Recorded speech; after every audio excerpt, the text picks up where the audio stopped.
హరే కృష్ణ. భగవద్భక్తులందరికీ గూడా నా నమస్కారములు. ఈరోజు మన భగవద్గీత క్లాస్‌కి స్వాగతం, సుస్వాగతం అందరికీ. నేను మన పూర్వపు ఆచార్యుల ప్రార్థనలతోటి మనము మొదలు పెడదాము. మీకందరికీ కూడా ఆ ప్రార్థనలు ఈ పాటికి వచ్చి ఉండాలి. సో, నాతో పాటు మీరు చెప్పుకోండి. ఒకవేళ మీకు అంటే బై హార్ట్ రాకపోతే గనక మీరు పుస్తకం ఉంది కదా! భగవద్గీత పుస్తకం నుంచి మీరు చూసి చదవడం నేర్చుకోండి నాతో పాటు. ఓకేనా? నేను ఫస్ట్ స్టార్ట్ చేద్దాం మనము. మనం తలుచుకుందాం ఫస్టు. ఓం అజ్ఞానతిమిరంధస్య జ్ఞానాంజనశలాకయా చక్షురున్మిలితం येन తస్మై శ్రీగురవే నమః. శ్రీచైతన్యమనోభీష్టం స్థాపితం येन భూతలే స్వయం రూపా కదా మह्यं దదతి స్వపదాంతికం. వందేహం శ్రీగురో శ్రీయుతాపదకమలం శ్రీగురూన్ వైష్ణవాంశ్చ శ్రీరూపం సాగ్రజాతం సహగణా రఘునాథాన్వితం తం సజీవం సద్వైతం సావధూతం పరిజనా సహితం కృష్ణ చైతన్యదేవం శ్రీ రాధా కృష్ణ పాదాన్ సహగణా లలితా శ్రీ విశాఖాన్వితాంశ్చ హే కృష్ణ కరుణా సింధు దీనబంధో జగత్పతే గోపేశ గోపికా కాంత రాధాకాంత నమోస్తుతే తప్త కాంచన గౌరాంగీ రాధే వృందావనేశ్వరీ వృషభానుసుతే దేవి ప్రణమామి హరిప్రిये. వాంఛకల్పతరుభ్యశ్చ కృపసింధుభ్య ఏవ చ పతితానాం పావనేభ్యో వైష్ణవేభ్యో నమో నమః. జయ శ్రీకృష్ణ చైతన్య ప్రభు నిత్యానంద శ్రీ అద్వైత గదాధార శ్రీవాసాది గౌరభక్త బృంద. హరే కృష్ణ కృష్ణ కృష్ణ హరే హరే హరే రామ రామ రామ హరే హరే. అయితే ఇప్పుడు నేను హరే కృష్ణ మంత్రం చెప్తున్నప్పుడు నాకు ఒకటి గుర్తొచ్చిందనమాట. ఏంటంటే మన పూర్వపు ఒక గొప్ప ఆచార్యులు శ్రీల రూప గోస్వామి తన 'నెక్టర్ ఆఫ్ ఇన్‌స్ట్రక్షన్స్' అనే దాంట్లో అంటే ఉపదేశామృత. ఆయన కొన్ని ఉపదేశాలు ఇచ్చాడనమాట. 11 ఉపదేశాలనమాట. దాంట్లో ఏం చెప్పారు అంటే మనం చాంటింగ్ అనేది ఎప్పుడు కూడా 2 విషయాలు చాలా ఇంపార్టెంట్ మనం చాంటింగ్ చేస్తున్నప్పుడు. ఒకటేంటంటే అనుదినము అంటే ప్రతిరోజు. అనుదినం అంటే ఏంటి? ప్రతిరోజు చేయడం ఒకటి. విత్ ఆదరాత్. ఆదరాత్ అంటే ఆదరం అంటే ఏంటంటే రెస్పెక్ట్. అంటే గౌరవం తో చేయాలి చాంటింగ్. అంటే నెగ్లిజెన్స్‌తో కాదు, నిర్లక్ష్యంగా కాదనమాట చాంటింగ్ చేసేది.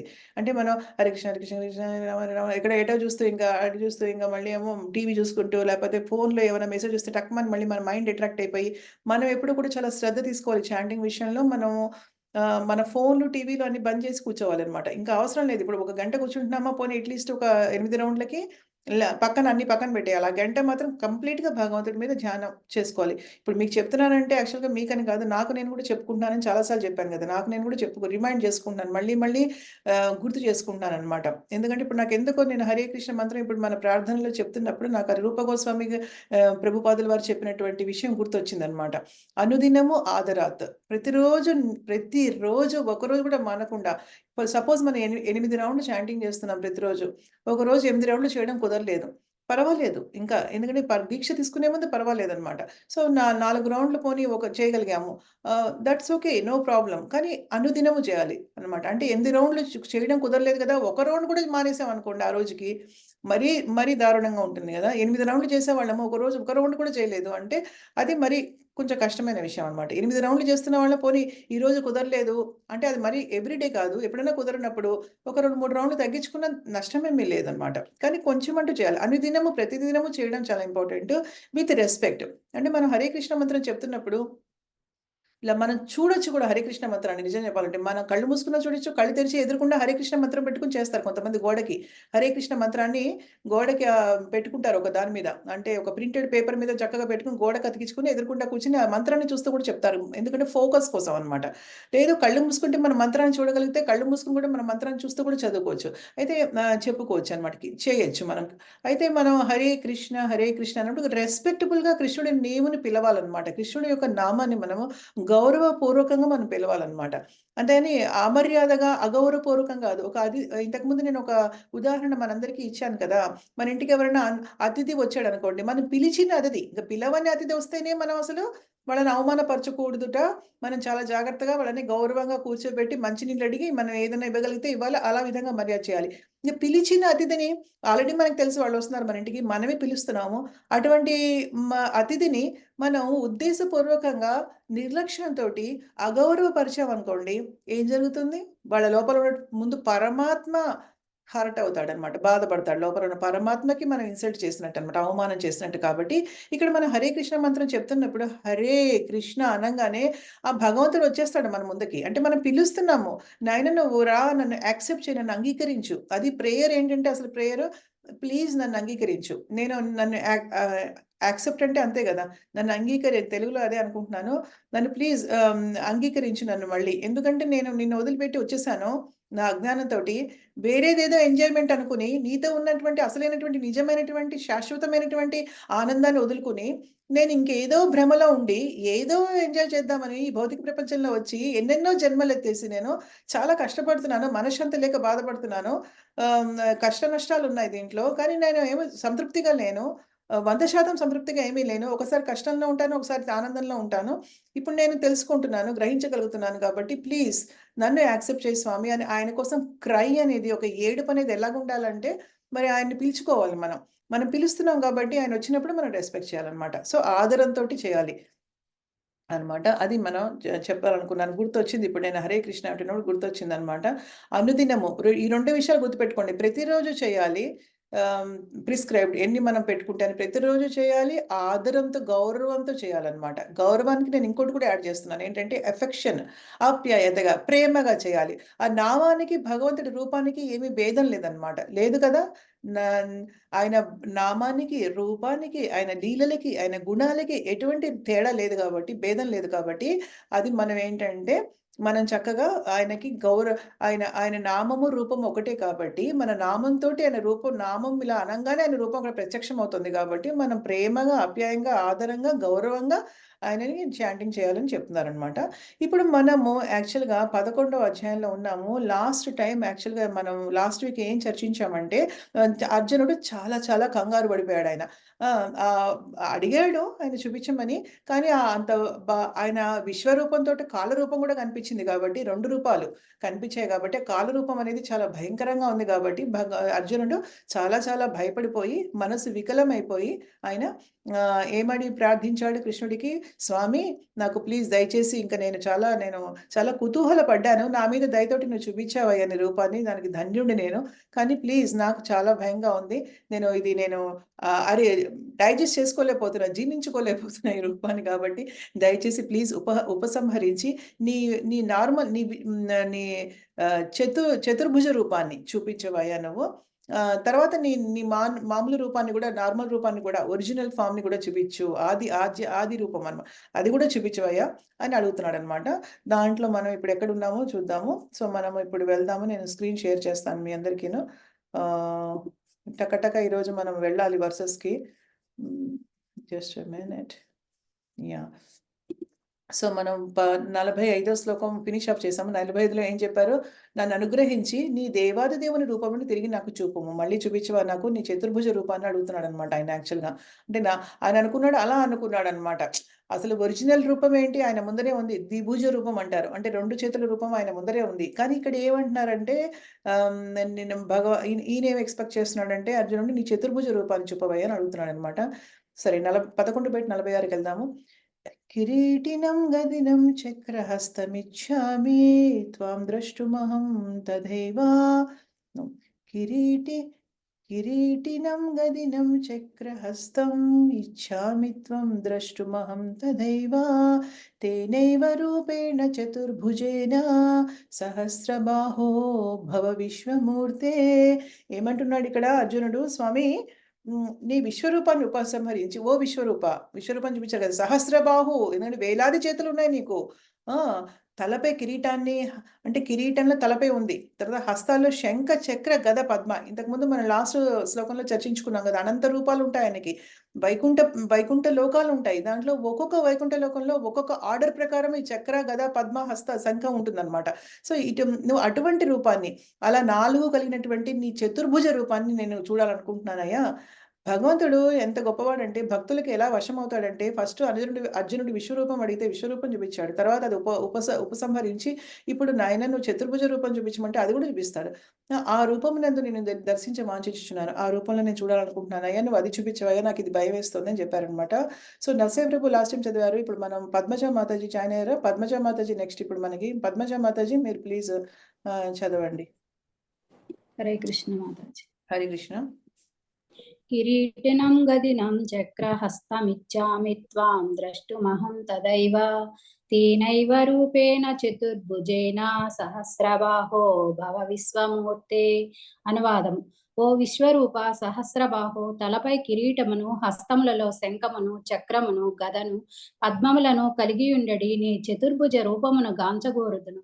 ఆ రూపమునందు నిన్ను దర్శింప వాంఛించుచున్నాను. భాష్యము: బ్రహ్మ సంహితనందు రామాదిమూర్తిషు కళానియమేన తిష్టన్. భగవానుడు నిత్యము వందల కొలది వేల కొలది రూపములతో కూడియుండును. రాముడు, నృసింహుడు, నారాయణుడు అనునవి వానిలో ముఖ్య రూపములని చెప్పబడినవి. అట్టి రూపములు అసంఖ్యాకములుగా కలవు. కానీ శ్రీకృష్ణుడు తాత్కాలికమైన విశ్వరూపమును ధరించిన ఆదిదేవుడనియు అర్జునుడెరుగును. ఇప్పుడు అతని దివ్య రూపమైన నారాయణ రూపమును చూపుమని ప్రార్థించుచున్నాడు. ఈ శ్లోకమున శ్రీకృష్ణుడు స్వయం భగవానుడనియు మరియు అతని నుండియే ఇతర రూపములు ఉద్భవించుననియు తెలిపిన శ్రీమద్ భాగవతమునందలి విషయము నిస్సందేహముగా నిర్ధారించుచున్నది. తన ప్రధాన స్వరూపాంశాలైన వివిధ రూపములు అతనికి అభిన్నములు. అట్టి అసంఖ్యాక రూపములన్నింటిని ఎందును దేని ఎందైనను అతడు భగవానుడే. ఈ రూపములన్నింటి ఎందును అతడు నవకిషోరుని వలె ప్రకాశించుటయనున్నది దేవాది దేవుని శాశ్వత ముఖ్య లక్షణము. దేవాది దేవుడైన శ్రీకృష్ణుని గుర్చి ఎరిగినవాడు భౌతిక జగత్తు యొక్క సమస్త కల్మషముల నుండి శీఘ్రమే ముక్తుడు కాగలడు. హరే కృష్ణ మాతాజీ. జై Hare Krishna. Thank you Mataji. So ఇక్కడ ఏం చెప్తున్నారంటే దీంట్లో మనకి ఇప్పుడు ఈ ఈ ఒక్క శ్లోకం ప్రకారం ఏంటంటే భగవంతుడు కృష్ణుడు ఆది అంటే ఆయన నుంచి అన్ని రూపాలు వస్తాయని తెలుసుకోవడానికి ఏంటంటే ఇప్పుడు ఆయన నుంచియే మనకి భగవంతుడు స్వయంగా యుద్ధభూమిలో అర్జునుడు ఎదుట నిలిచి ఉన్నాడు.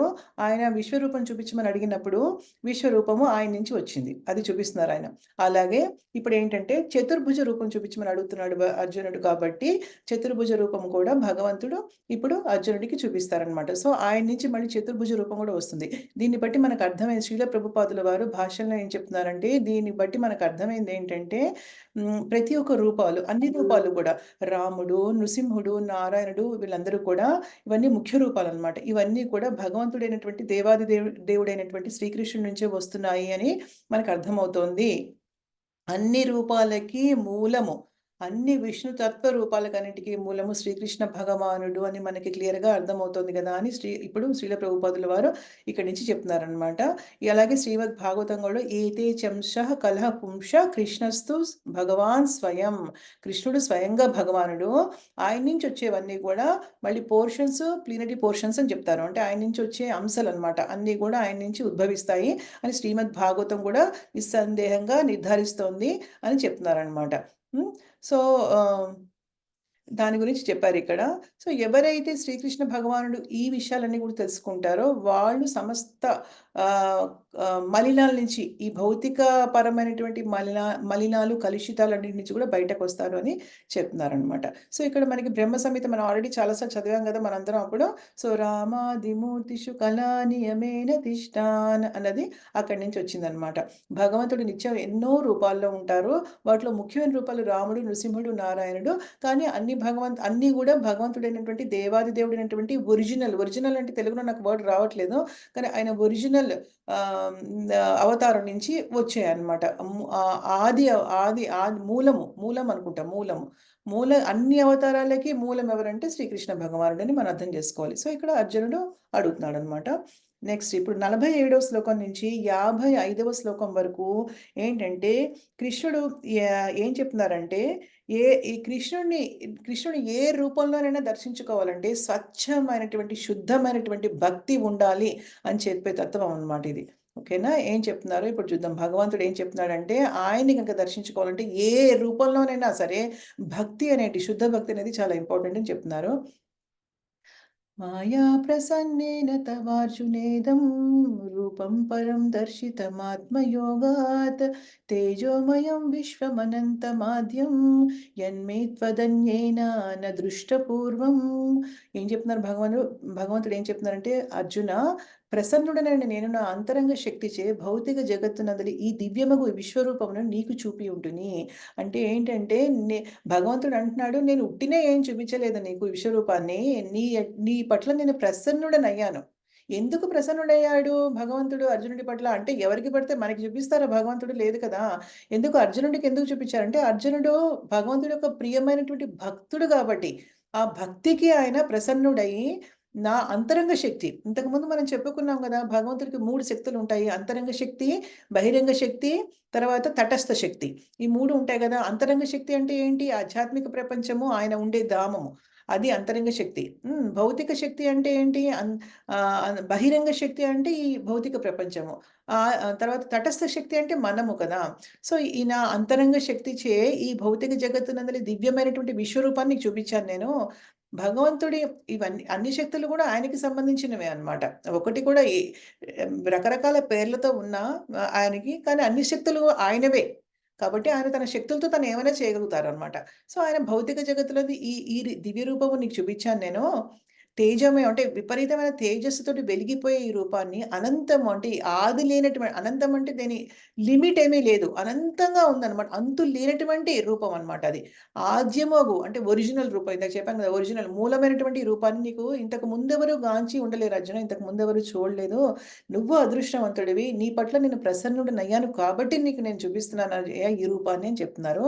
ఓకే. ప్రభావతి మాతాజీ చదవండి మీరు. హరే కృష్ణ మాతాజీ. హరే కృష్ణ. మయా ప్రసన్నేన తవార్జునేదం రూపం పరం దర్శితమాత్మయోగాత్ తేజోమయం విశ్వం అనంతమాద్యం యన్మే ధన్యేన నదృష్ట పూర్వం. అనువాదము. శ్రీకృష్ణ భగవానుడు పలికెను, ఓ ప్రియమైన అర్జున, ప్రసన్నుడనైన నేను నా అంతరంగ శక్తిచే భౌతిక జగత్తునందలి ఈ దివ్యమగు విశ్వరూపమును నీకు చూపించి ఉంటిని. తేజోమయమును అనంతమును ఆద్యమును అగు ఈ రూపమును నీకు ముందెవ్వరునూ గాంచి ఉండలేదు. భాష్యము. అర్జునుడు శ్రీకృష్ణుని విశ్వరూపమును చూడగోరెను కనుక తన భక్తుడైన అర్జునుని పట్ల గల దయతో భగవానుడు సర్వత్రా తేజోమయమును వైభవములతో కూడిన తన విశ్వరూపమును అతనికి చూపెను. ఈ రూపము సూర్యుని వలె ప్రకాశించుచుండెను. దాని పెక్కు మొహములు వేగముగా మార్పు చెందుచుండెను. మిత్రుడైన అర్జునుని కోరికను తీర్చుట కొరకై శ్రీకృష్ణుడు ఈ రూపమును చూపించి ఉండెను. తన యోగామాయ శక్తి ద్వారా శ్రీకృష్ణుడు ప్రదర్శించిన ఆ విశ్వరూప మానవ ఊహకు అతీతమైనది. అర్జునునికి పూర్వం ఎవరునూ భగవానుని విశ్వరూపమును దర్శించి ఉండలేదు. కానీ భక్తుడైన అర్జునునకు ఈ రూపం శ్రీకృష్ణుచే చూపబడినందున స్వర్గలోకమయందును మరియు ఊర్ధ్వలోకము ఆధ్యాత్మిక లోకములు అందును గల ఇతర భక్తుల యందును దానిని దర్శింపగలిగిరి. వారు దానిని అంతకు పూర్వం ఎన్నడూనూ చూచి ఉండలేదు.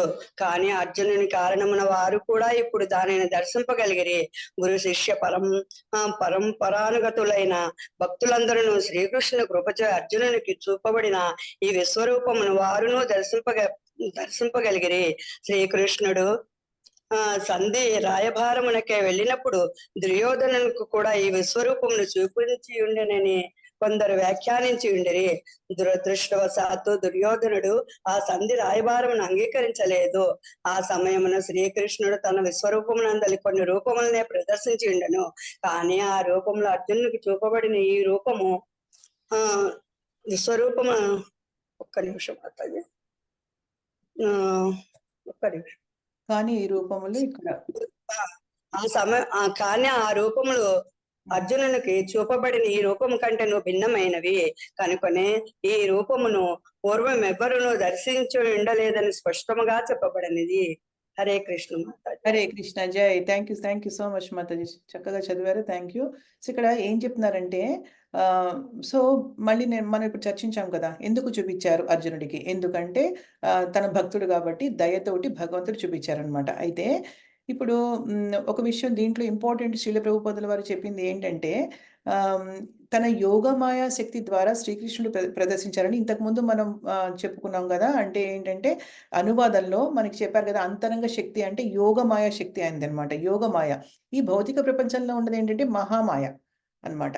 అయితే భగవంతుడు ఈ భౌతిక ప్రపంచంలో తన విశ్వరూపాన్ని, భౌతిక ప్రపంచానికి సంబంధించినటువంటి విశ్వరూపాన్ని తన యోగమాయా శక్తి ద్వారా ఎందుకు చూపించాడన్న క్వశ్చన్ మనకి రావచ్చు. ఎందుకంటే యోగమాయ శక్తి అంటే ఆధ్యాత్మిక శక్తి, మహామాయ అంటే ఈ భౌతిక ప్రపంచానికి సంబంధించిన శక్తి. అయితే రెండు శక్తులు ఆయనకే సంబంధించినప్పుడు దాని ద్వారా ఎందుకు చూపించారంటే భగవంతుడు ఒక విషయం ఇంతకుముందు మనం చాలాసార్లు చర్చించుకున్నాము. ఈ ప్రకృతి ఈ భౌతిక ప్రపంచాన్ని సృష్టించిన, దాన్ని పరిపాలించిన, దాన్ని అంతం చేసినా కూడా ఆయన వీటన్నిటికీ కూడా అతీతుడు. సంబంధం లేదు ఆయనకి. ఆయన తన ఒక విస్తరణ ఏదైతే ఉంటాయో తన రకరకాల అంశ అవతారాలతోటి ఆయన లైక్ ముగ్గురు విష్ణువుల గురించి మనం చెప్పుకున్నాం కదా. కారణ ఉదక సాయి, గర్భ ఉదక సాయి, తర్వాత ఏంటి క్షీర ఉదక సాయి. ఈ ముగ్గురు విష్ణువులు ఎలా పరిపాలిస్తారు ఈ భౌతిక ప్రపంచాన్ని చెప్పుకున్నాం కదా. సో ఆయన స్వయంగా చేయరు, ఆయన అంశాల ద్వారా వీటినన్నింటినీ నడిపిస్తున్నారు ఆయన. సో ఆయన పైగా ఏంటంటే ఈ ప్రకృతి గుణాలకి కానీ, ప్రకృతికి సంబంధించినటువంటి కర్మలకి కానీ వీటన్నిటికీ కూడా భగవంతుడు అతీతుడు. ఈ ప్రకృతిని మన కోసం, ఈ భౌతిక మాయా ప్రపంచాన్ని మన కోసం ఆయన సృష్టించాడు అనమాట. అంటే మాయగా నిజమే ఇది, కానీ ఏంటంటే ఒకసారి ప్రకటమవుతుంది, ఒకసారి అప్రకటం అవుతుంది. అయితే ఏంటంటే మనము మాయకి లోబడి ఉంటాం. మహామాయ అంటే ఈ భౌతిక ప్రపంచానికి సంబంధించింది. కానీ ఆయన యోగమాయతో ఎందుకు చూపించాడంటే తన ఇంటర్నల్ పొటెన్సీతో, అంటే అంతరంగ శక్తితోటి ఆయన తన విశ్వరూపాన్ని చూపించారు. ఎందుకంటే ఆయన ఈ భౌతిక శక్తి తనదే అయినా కూడా దానికి అతీతులుగా ఉంటారు. ఆయనకి సంబంధం లేదు మన కర్మలతో కానీ, ఇక్కడ ఈ ప్రపంచం ఒక అడ్మినిస్ట్రేషన్ పరిపాలనతో కానీ ఆయనకి డైరెక్ట్గా సంబంధం లేదు అనమాట. ఆయన ఒక అంశ ద్వారా అన్ని జరుగుతూ ఉంటాయి, అంశ అవతారాల ద్వారా అనమాట. సో అది మనకి చాలా ఇంపార్టెంట్ పాయింట్ అనమాట ఇక్కడ. అయితే ఇంతకు పూర్వం ఎప్పుడు కూడా భగవంతుణ్ణి ఈ విధంగా ఎవరు దర్శించుకోలేదు. కానీ ఏంటంటే ఇప్పుడు అర్జునుడికి చూపించినప్పుడు కొంతమంది ఎవరైతే భక్తులైన వాళ్ళు స్వర్గలోకంలో, అంటే స్వర్గలోకం అంటే ఉన్నత లోకాల్లో, ఊర్ధ్వ లోకాలు మనకి పైనున్న లోకాల్లో కొంతమంది దర్శించుకున్నారు. తర్వాత ఆధ్యాత్మిక లోకంలో కొంతమంది భక్తులు కూడా దర్శించుకున్నారు. కానీ ఇంకొక పాయింట్ ఇక్కడ ఇంపార్టెంట్ ఏంటంటే మనం అర్థం చేసుకోవాల్సింది, ఎవరైతే గురు శిష్య పరంపరానుగతులైన భక్తులు మాత్రమే శ్రీకృష్ణుని కృపచే అర్జునుడికి చూపబడినటువంటి విశ్వరూపాన్ని వారు దర్శించగలిగారు. అంటే ఒక గురు శిష్య పరంపరలో వచ్చిన వాళ్ళు మాత్రమే, ఎవరికి పడితే వాళ్ళకి ఈ విశ్వరూపం కానీ ఇంకెటువంటి రూపం కానీ భగవంతుడి దర్శనం అసాధ్యము అన్నమాట. ఒక గురు శిష్య పరంపరలో ఒక చక్కటి ప్రామాణికత కలిగినటువంటి గురు శిష్య పరంపరలో ఒక కనెక్ట్ అయ్యి ఎవరైతే ఉన్నారో వాళ్ళకి మాత్రం ఇటువంటి దర్శనం కలిగిందని శ్రీల ప్రభుపాదులు వారు మంచిగా మనకి చెప్తున్నారనమాట. అయితే ఇంకొక విషయం ఇక్కడ ఏం చెప్పారంటే సంధి రాయబారానికి వెళ్ళారు కదా కృష్ణుడు. ఏంటంటే యుద్ధానికి ముందర దుర్యోధనుడి దగ్గరికి వెళ్ళి రాయబారిగా వెళ్లారు. పాండవులకి రాయబారిగా. కనీసం ఒక 5 కనీసం ఒక గ్రామాలియ్యవయ్యా వాళ్ళకి. వాళ్ళు కూడా క్షత్రియులు. వాళ్ళకి నువ్వు ఒకటి కూడా లేకపోతే వాళ్ళు ఏం చేస్తారు? వాళ్ళ ధర్మం క్షత్రియులుగా వాళ్ళు పరిపాలన చేయాలి. ప్రజలకి రక్షణ కల్పించాలి. వాళ్ళకి అసలు నిజంగా ఏమీ లేకపోతే వాళ్ళు రోడ్ల మీద ఎళ్లి అడుక్కుంటారా? ఏం చేస్తారు నువ్వు? అని చెప్పి ఎళ్ళినా కూడా దుర్యోధనుడికి కనీసం అసలు కనువిప్పు కలగకపోగా భగవంతుడు తన విశ్వరూపాన్ని అప్పుడు కూడా కొంచెం అంటే ఈ విధంగా ప్రకటన చేయకపోయినా, ప్రదర్శించకపోయినా కూడా ఇంకో విధంగా కొన్ని రూపాల్లో ఆయన ప్రదర్శన చేశారు. చేసినా కూడా ఆఫ్‌కోర్స్ ఆయన గ్రహించలేకపోయారు అన్నది ఆయన దురదృష్టం. కాబట్టి అంతిమ ఫలితం ఏమైంది? ఆహ్, ఆహ్, చంపబడ్డారు వాళ్ళందరూ గూడా అన్నమాట. ఓకే. ఇప్పుడేంటంటే ఈ 11వ అధ్యాయంలో మనకి చాలా విపరీతంగా చర్చ అనేది ఉండదు. ఎందుకంటే ఇది చాలా స్ట్రెయిట్ ఫార్వర్డ్‌గా ఉందన్నమాట. ఆయన చూపించడము, ఈయన భయపడడము, ఇంకో రూపం చూపించమండం ఇవన్నీ కాబట్టి. ఓకే. నెక్స్ట్ శ్లోకానికెళ్దాము. न वेदयज्ञाध्वर्येव दानैर्न च क्रियाभिर्न तपोभिरुग्रैः एवं रूपः शक्य अहं नृलोके द्रष्टुं त्वदन्येन कुरु प्रवीरा. ఓకే. ఇది పెద్దగా ఉంది. ఆహ్, ఇద్దరు చదవచ్చు ఇది. ఇద్దరు చదివిద్దాం ఇది. ఓకే. ఆహ్, ఓ కురు ప్రవీరా, ఓ కురు వంశానికి చెందినటువంటి వీరా, ఈ నా విశ్వరూపమును నీకు పూర్వము ఎవరునూ గాంచి ఉండలేదు. అంటే నీకు ముందర ఎవరు గూడా దీన్ని చూడలేదయ్యా. ఏలయన ధ్యయనములచే గాని, యజ్ఞాచరణములచే కానీ, దానములచే కానీ, పుణ్యకర్మలచే కానీ, తీవ్రములైనటువంటి తపస్సులచే గాని ఇది చూడలేదు. ఇక్కడ ఎందుకో ఇది కొంచెం కట్ అయింది. ఇక్కడ ఏంటో అర్థం కావట్లేదు నాకు కూడా. నేను ఇంగ్లీష్‌లో చూసాను. దివ్య దృష్టి ఉంటే గాని చూడలేరు అని చెప్పడం అన్నమాట. ఇవన్నిటి చేత మాత్రము ఎంత వేదాధ్యయనం చేయండి. ఈ విశ్వరూపం చూడడం అనేది అంత ఈజీ కాదనమాట. అంటే వేదాలన్నీ చదువుకున్న వాళ్ళు కూడా చూడలేరు. ఎంతో యజ్ఞ యాగాదులు చేసేసిన వాళ్ళు దాంట్లో పర్ఫెక్షన్ సిద్ధత పొందిన వాళ్ళు కూడా చూడలేరు. ఎంత దాన చక్రవర్తులైనా సరే వాళ్ళు కూడా చూడలేరు. పుణ్యకర్మలు ఏవైతే ఉంటాయో వాటి వల్ల అసలు చూడలేరు. తీవ్రమైనటువంటి తపస్సు చేస్తే కూడా చూడలేరు. కేవలం భక్తి ఉంటేనే చూడగలరు అని చెప్పడం అన్నమాట. హ్మ్. సో, మనకి ఇప్పుడు ఇందాక చదివిన వాళ్ళెవరు? ప్రభావతి మాతాజీ చదివారు గదా! ఆర్ రాధికా మాతాజీ చదువుతారా? మాతాజీ. యాహ్! మీరు చదవండి. నేను ఎక్కడ ఆపాలో చెప్తాను మాతాజీ. ఇక్కడ బహుశా ఇక్కడ సూచించిన వరకు చదవండి మీరు. సరేనా? పెద్దగా ఉంది గదా! ఓహ్! ఓకే. ఏంటిది రావట్లేదా? వావ్! కొంచెం సతాయిస్తుంది. యాహ్! ఇంతవరకు చదవండి మాతాజీ మీరు. ఓకే. హరే కృష్ణ. హరే కృష్ణ. न वेदयज्ञाध्ययनैर्न दानैर्न च क्रियाभिर्न तपोभिरुग्रैः एवं रूपः शक्य अहं नृलोके दृष्टुं त्वदन्येन కురు ప్రవీరా. అనువాదము: ఓ కురుప్రవీర, ఈయన విశ్వరూపమును నీకు పూర్వము ఎవ్వరును గాంచియుండలేదు. ఏలయన వేదాధ్యయనముచే గాని, యజ్ఞాచరణములచే గాని, దానములచే గాని, పుణ్యకర్మలచే గాని, తీవ్రములైన తపస్సులచే దివ్య దృష్టి. ఓకే. అంటే దివ్య భాష్యం దృష్టి ఇచ్చారు కాబట్టి భగవంతుడు అర్జునుడికి చూపించాడు. అదే అనుకుంటాను. మీరు చదవండి. భాష్యం చదవండి. భాష్యము: ఈ సందర్భమున దివ్య దృష్టి అనేనేమో స్పష్టముగా అవగతము చేసుకొనవలెను.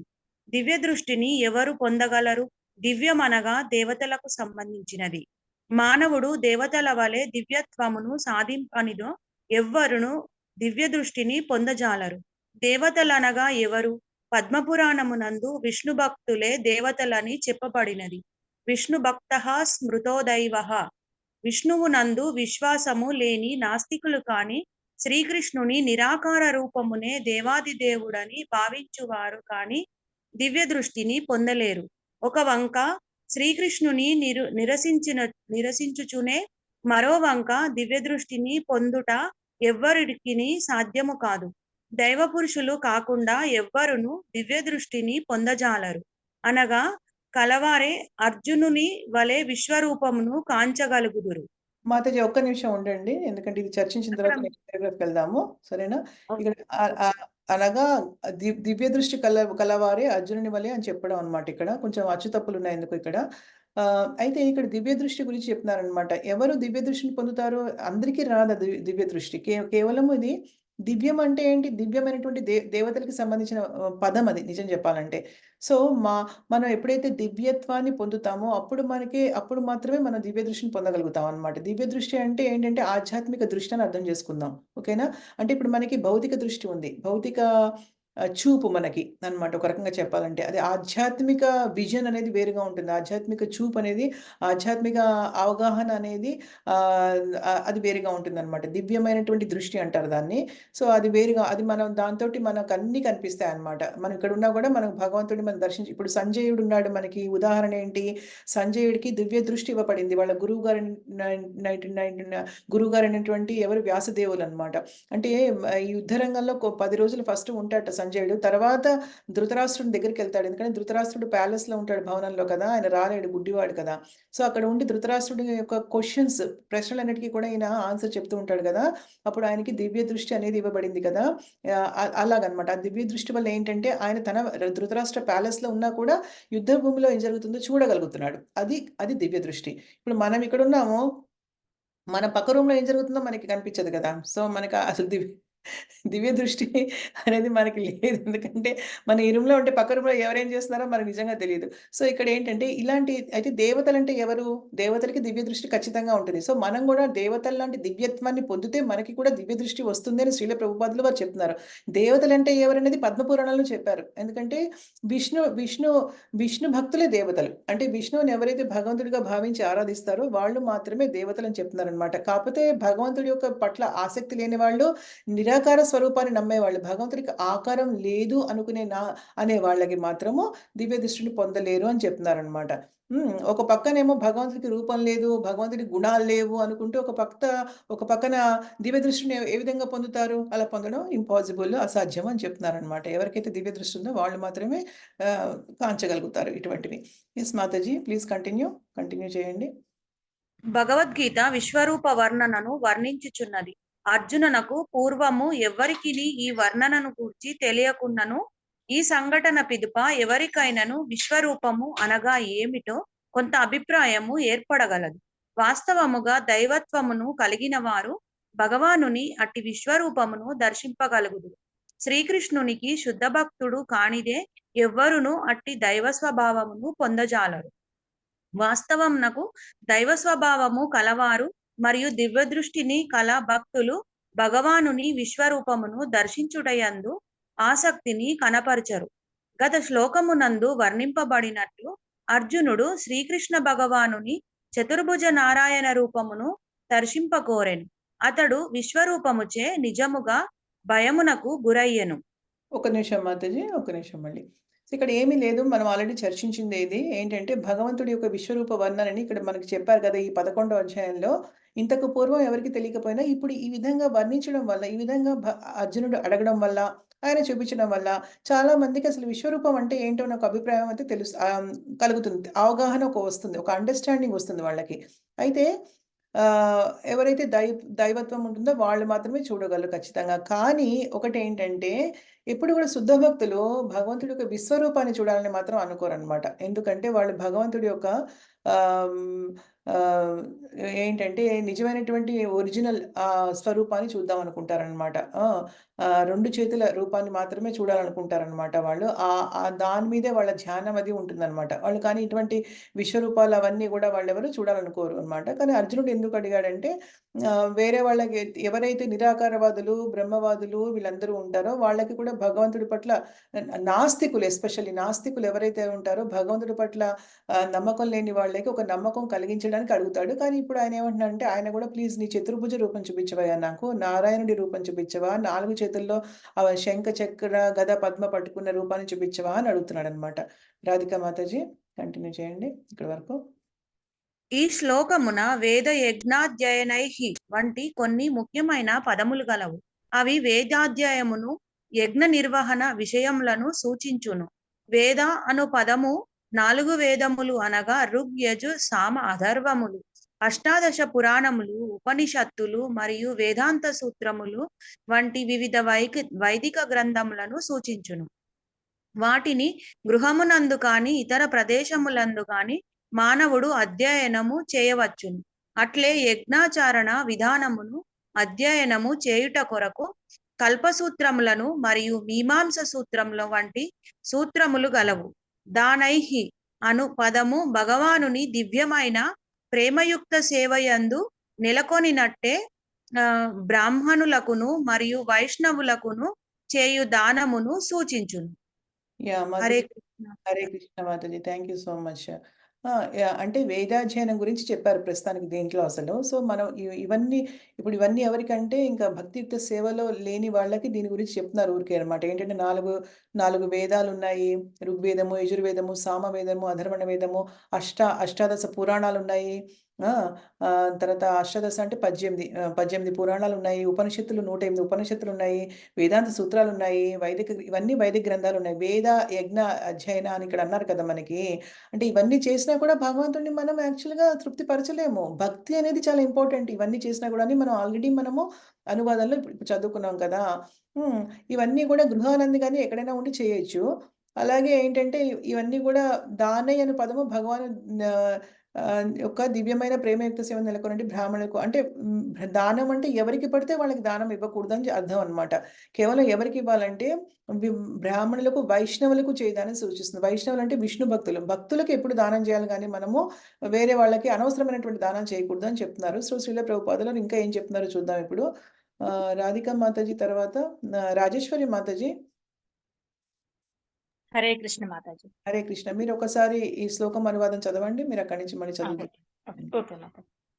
నా వేదయాజ్ఞాధ్యాయా నైర్నా దానైర్నా చ క్రియాభిర్నా తపోభిరుగ్రైః ఏవం రూపః శక్య అహం నృలోకే ద్రష్టుం త్వదన్యేన కురు ప్రవీరా. అనువాదము. ఓ కురు ప్రవీర, ఈ నా విశ్వరూపమును నీకు పూర్వము ఎవ్వరును గాంచియుండలేదు. ఏలయన వేదాధ్యయనముచే గాని, యజ్ఞాచరణముచే గాని, దానములచే గాని, పుణ్య కర్మలచే గాని, తీవ్రములైన తపస్సులచే దివ్య దృష్టి అంటే ఈసారి ఇది కొంచెం సమంగా లేదు. యాహ్! మీరిక్కడి నుంచి చదవండి. ఇట్లే. అట్లే క్రియాభిహి అనగా పుణ్యకార్యములు అను పదము అగ్నిహోత్ర కర్మలను మరియు వివిధ వర్ణముల వారికి నిర్దేశింపబడిన ధర్మములను సూచించును. స్వచ్ఛందముగా దైహిక బాధలను అంగీకరించుట తపస్సు. హరే కృష్ణ మాతాజీ ఇది మిస్ అయింది. ఓహ్! ఇక్కడ లేదు మాతాజీ. ఓకే. ఇదేనా? Okay. Okay. Yeah! Sorry. Okay.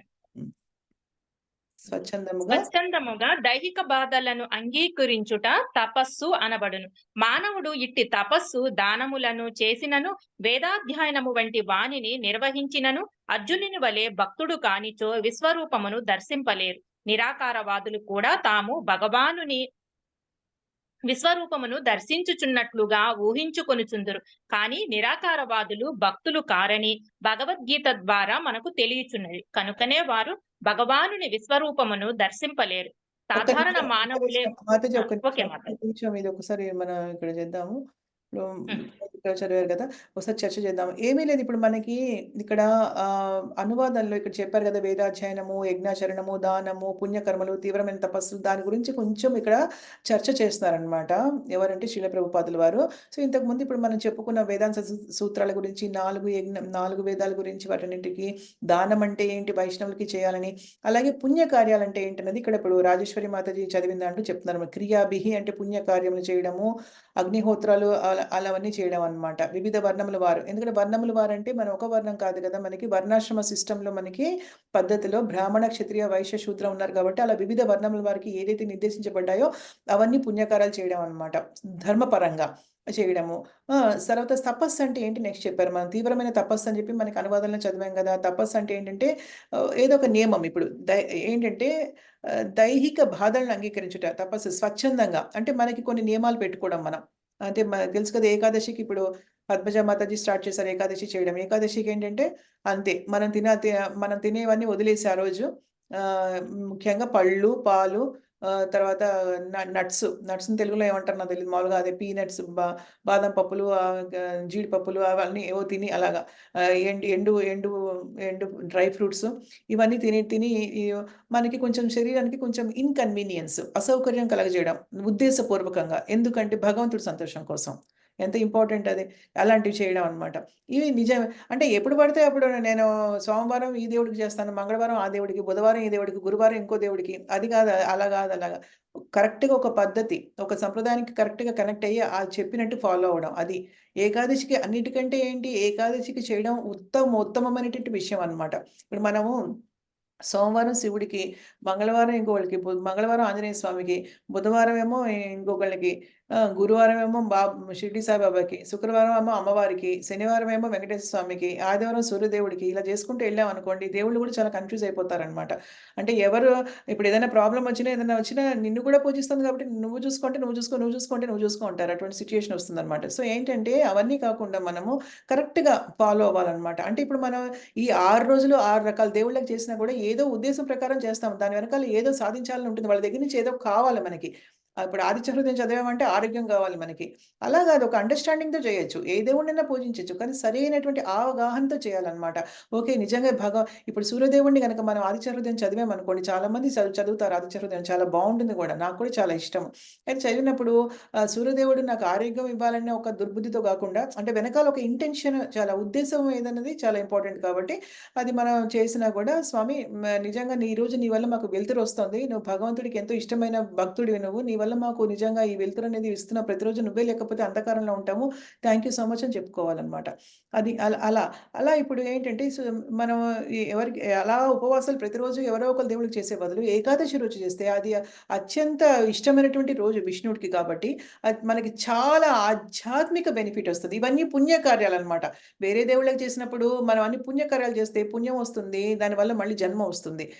అంటే చేసే ఉద్దేశం గనుక డిఫరెంట్‌గా ఉంటే. లేదు వాళ్ళు భగవంతుడి యొక్క శరీరంలో భాగాలు ఇతర దేవతలందరూ తెలుసుకొని చేస్తే పర్వాలేదు. కానీ తెలుసుకోకుండా ఈ దేవుడికి చేస్తే నాకిదొస్తుంది. హనుమంతుడికి చేస్తే ఆరోగ్యం వస్తుంది. లక్ష్మీదేవి చేస్తే డబ్బొస్తుంది. ఇలా అనుకున్నామంటే మాత్రం అది పుణ్యకార్యాల కిందకి వస్తాయన్నమాట. వేరే కేటగరీలోకెళ్తాయి అవన్నీ గూడా. సో, ఇప్పుడు ఇది స్వచ్ఛందంగా మనకి మనం మన శరీరానికి అసౌకర్యం కలిగించుకోవడం అన్నమాట.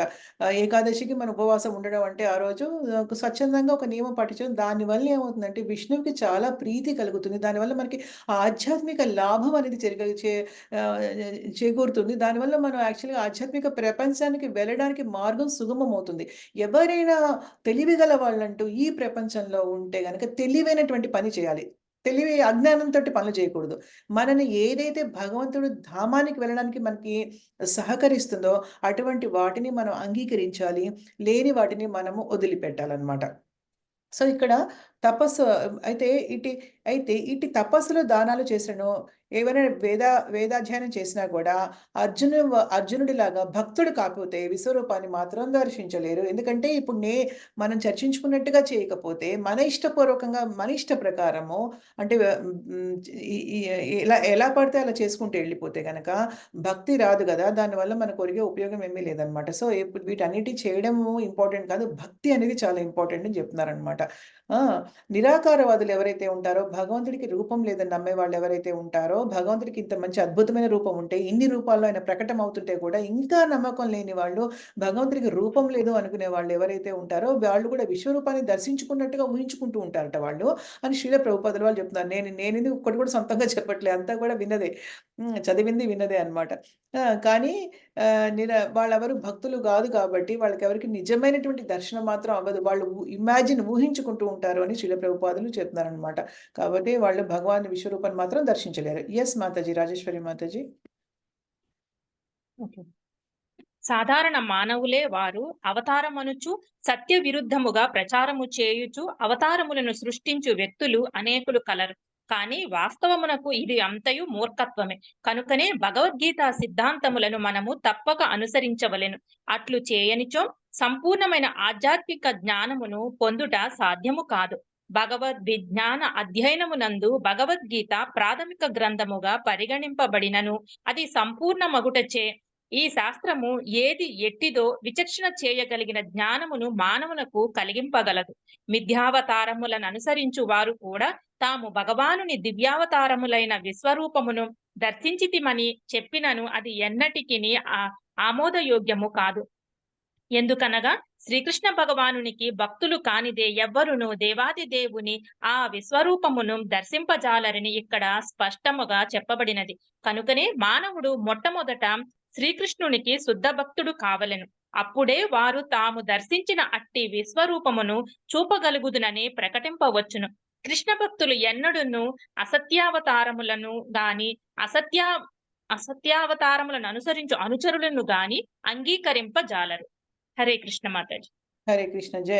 Thank you so much Mataji. So ఎంత చెప్పారో శ్రీల ప్రభుపాదుల వారు నిజంగా ఇక్కడ భగవద్గీత యొక్క ప్రాముఖ్యత ఏంటి అనేది చెప్పారనమాట. ఎందుకంటే సంపూర్ణమైనటువంటి జ్ఞానము, ఆధ్యాత్మిక జ్ఞానము మనకి ఎస్పెషల్లీ ఆధ్యాత్మిక జ్ఞానము కేవలం మనం భగవద్గీతని చదవడం ద్వారా, భక్తుల సాంగత్యంలో దాన్ని చర్చించడం ద్వారా మాత్రమే మనం అర్థం చేసుకోగలుగుతాం అనమాట.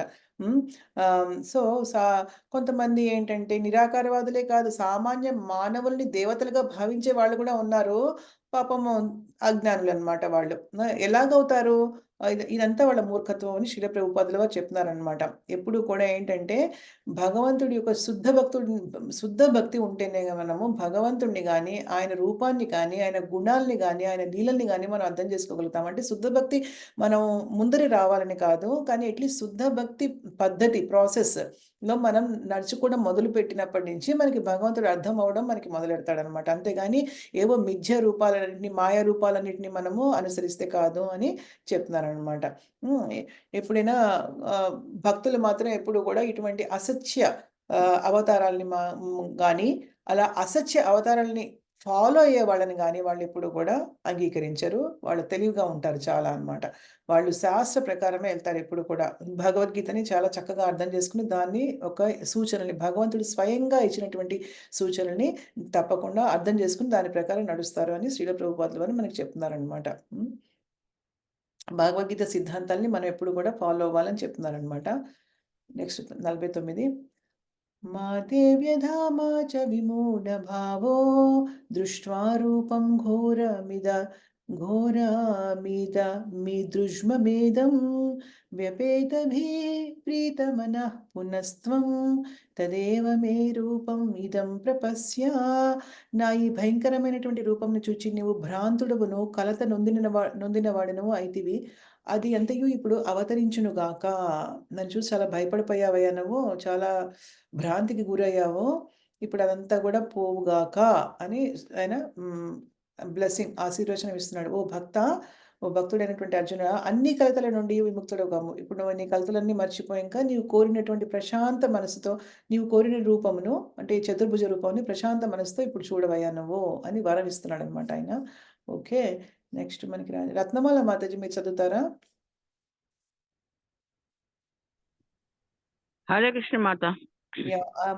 శ్లోకము అనువాదం భాష్యం చిన్నగానే చదివేసేయండి. మాతే వ్యథా మా చ విమూఢ భావో దృష్ట్వా రూపం ఘోరమిదృష్మమేదం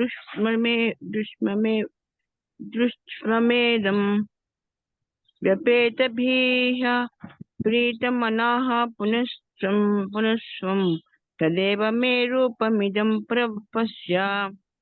అనువాదము: నా ఈ భయంకరమైన రూపమును చూచి నీవు భ్రాంతుడవును, కలత చెందినవాడువు అయితివి. అది అంతయు ఇప్పుడు అంతరించునుగాక. ఓ భక్త, అన్ని కలతల నుండి విముక్తుడవు కమ్ము. నీవు కోరిన రూపమును ప్రశాంత మనస్సుతో ఇప్పుడు గాంచుము. భాష్యము: భగవద్గీత 1.33. ఆరంభమునందు పూజ్యుడి పితామహుడైన భీష్ముని మరియు గురువైన ద్రోణుని వధించుట వల్ల అర్జునుడు కలత చెందెను. కానీ పితామహుని వధించుట భయము ఉండనవసరం లేదని శ్రీకృష్ణుడు అతనికి తెలిపాను. అయితే ధృతరాష్ట్రుని పుత్రుడు కౌరవ సభలో ద్రౌపదిని వివస్త్రం చేయుటకు ప్రయత్నించినప్పుడు భీష్మ ద్రోణులు మౌనము వహించిరి. ధర్మ నిర్వహణ యందు అట్టి నిర్లక్ష్యమునకు కారణముగా అట్టి వారిని వధించి తీరవలెను. వారి అధర్మ పూరితమైన చర్యల వలన వారు ఇదివరకే సంహరింపబడినని తెలియచేయుటకే శ్రీకృష్ణుడు అర్జునునకు విశ్వరూపమును చూపాను. సాధారణంగా భక్తులు ఎప్పుడును శాంతులొకటిచే అట్టి భయంకర కార్యములను చేయజాలరు. కనుక అర్జునునకు విశ్వరూపం చూపబడినది. విశ్వరూప ప్రదర్శన ప్రయోజనము సిద్ధించి ఉన్నందున అర్జునుడు చతుర్భుజ రూపమున గాంచకోరగా శ్రీకృష్ణుడు ఆ రూపమును అతనికి చూపెను. ప్రేమ భావముల పరస్పర వినిమయమునకు అవకాశం లేనందున భగవానుని విశ్వరూపం పట్ల భక్తుడు ఎట్టి అధికాసక్తిని కలిగి ఉండడు. అతడు కేవలము దేవాది దేవుని చతుర్భుజ రూపమునకు భక్తిపూర్వకంగా నమ్మచ్చును అర్పింపవలని లేక ద్విభుజ రూపమునకు ద్విభుజ కృష్ణ రూపమును కాంచవలని కానీ తద్వారా అతడు దేవాది దేవునితో ప్రేమయుక్త సేవ యందు భావ వినిమయము కావింపగలడు. హరే జై Krishna. Thank you so much Mataji.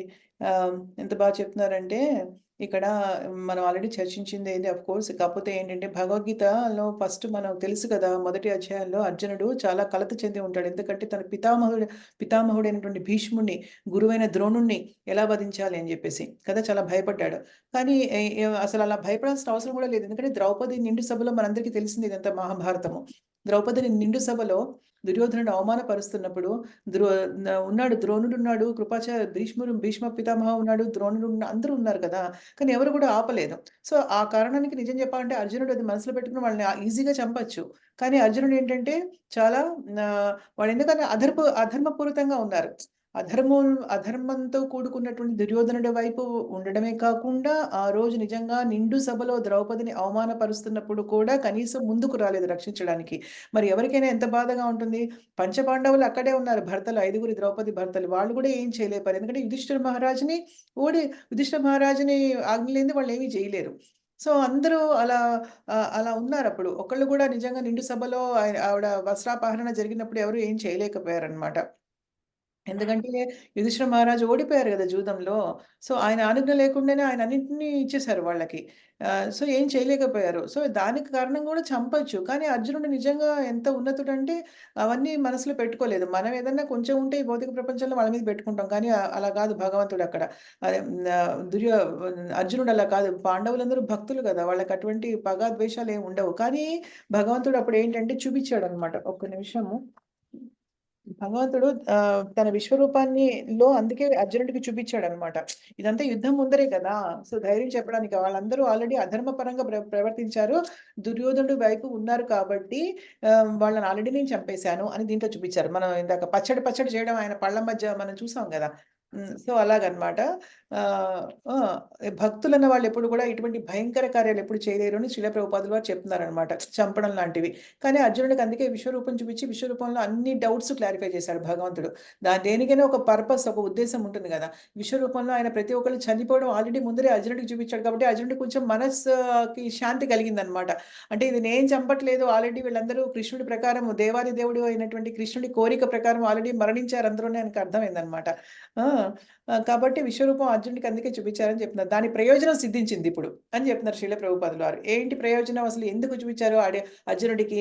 Of course భక్తుడు కాబట్టి చూపించారు ఆయన కోరిక ప్రకారం. కానీ ఇంకొక ఉద్దేశం నెరవేరింది అనమాట. ఎందుకంటే మరీ అలాగా వీక్ మైండెడ్ అయిపోయి, హార్ట్ వీక్ అయిపోయి, ఇలా యుద్ధభూమిలో కూర్చుండిపోయి యారో అన్ని పక్కన పెట్టేసి, తన విల్లు అన్ని పక్కన పెట్టేసి, నేను చేయలేను బాబాయ్ యుద్ధం, నా వల్ల కాదు కృష్ణ అని మొదటి అధ్యాయంలో చివరి శ్లోకంలో చెప్తాడు అర్జునుడు కదా, నా వల్ల కాదు అని పక్కన పెట్టేస్తాడు అవన్నీ కూడా. అటువంటి అర్జునుడికి అందుకే విశ్వరూపం చూపించిన తర్వాత అదే నేను అనుకున్నాను, కర్త కర్మక్రియ ఏది నేను కాదు కదా, ఐఎమ్ ద డూయర్, అంటే నేను ప్రతిదీ చేసేవాడిని నేను అనుకున్నాను. ఎంత అజ్ఞానాన్ని. భగవంతుడైనటువంటి శ్రీకృష్ణుడు కూడా నా ఫ్రెండ్గా అనుకుని ఎన్నోసార్లు చులకన చేశాను. ఇవన్నీ అనుకుంటారు అనమాట, ఇవన్నీ అనుకుంటాడు కదా. సో ఏంటంటే, ఎవరో మ్యూట్ చేసుకోండి ప్లీజ్. యా. సో ఏంటంటే ఇవన్నీ చూడడం వల్ల ఇప్పుడు అసలైన ప్రయోజనం సిద్ధించింది. ఏంటంటే ఇప్పుడు అర్థమైపోయింది అర్జునుడికి, ఈయన దేవాది దేవుడైనటువంటి భగవంతుడే కాకుండా అసలు చేయించేది అన్నీ కూడా ఆయనే, నేను అసలు నిమిత్త మాత్రుడిని, నేను ఎందుకు పనికిరాని నిమిత్త మాత్రుడిని, అన్ని ఆయన కృప వల్ల జరుగుతున్నాయని చెప్పేసి చెప్తున్నారు అనమాట. అయితే ఇప్పుడు ఈ విశ్వరూపంతో ఎవరైనా ప్రేమగా ఉండగలరా, అదొకటి చెప్పారు శ్రీల ప్రభుపాదుల వారికి. ఇక్కడ ఇంపార్టెంట్ విషయం ఏంటంటే పరస్పర వినిమయమునకు అవకాశం లేదు, ప్రేమ భావములకి. అంటే ఇప్పుడు నిజంగా ఒక శ్రీకృష్ణుడి 2 చేతుల రూపం ఎంత ముద్దుగా ఉంటుంది, అసలు ఎవరైనా అలా చూస్తే ఆకర్షితులైపోతారు ఆయన రూపానికి కదా.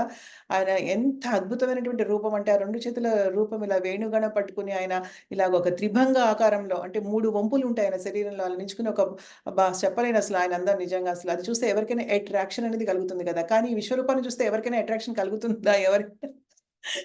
ఎవరైనా సమీపించగలుగుతారా విశ్వరూపాన్ని అసలు? సో, కాబట్టి భక్తులు ఎప్పుడు కూడా విశ్వరూపం పట్ల ఆసక్తిని ఎప్పుడు కలిగి ఉండరు. కేవలం దేవాది దేవుని యొక్క చతుర్భుజ రూపానికి గాని, లేకపోతే ద్విభుజ రూపం, చతుర్భుజం అంటే 4 చేతులు, ద్విభుజ రూపం అంటే 2 చేతులతో ఉన్నటువంటి రూపానికి కానీ వాళ్ళు అట్రాక్ట్ అవుతారు. తద్వారా ఏంటంటే భగవంతుడికి ఆకర్షణ చెంది ఆయన రూపానికి, ఆయన సేవలో నిమగ్నమవుతారు అని శ్రీల ప్రభుపాదుల వారు చాలా చక్కగా చెప్తున్నారనమాట. నెక్స్ట్ సంజయ్ ఉవాచ. ఇప్పుడు సంజయ్ దగ్గరికొచ్చాం మళ్ళీ. ఇదంతా సంజయుడు చెప్తున్నాడు గదా! చక్కగా ధృతరాష్ట్రునికి.